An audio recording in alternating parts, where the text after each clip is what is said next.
এটার মন একটু শান্ত হয়। তো সেটা ভালো করে বুঝতে পারছিল যে সে 9টা লেজওয়ালা লোমড়ির সাথে ফেসে গিয়েছে।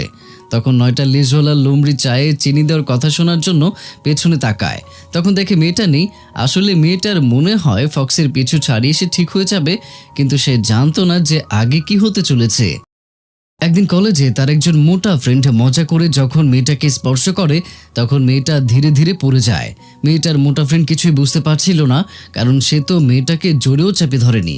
এরপর যখন সে মেয়েটাকে তোলার চেষ্টা করতে থাকে, তখন হঠাৎ করে মেয়েটার শরীরে বিজলির মতো জ্বলে ওঠে।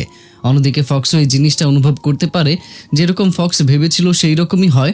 এদিকে মেয়েটি কোনো রাস্তা না পেয়ে আবারও ওই ফক্সের কাছে আসে আর জিজ্ঞাসা করে, আমার এই অবস্থা ওই মতির জন্য কি হচ্ছে? তখন ফক্স বলে, মতির মধ্যে কোনো সমস্যা নেই, কিন্তু এখন থেকে তুমি এমন কোনো ছেলেকে স্পর্শ করতে পারবে না যারা টাইগার ইয়ারে জন্মগ্রহণ করেছে। টাইগার ইয়ারের ছেলেদের স্পর্শে এই কারণেই যেতে পারবে না।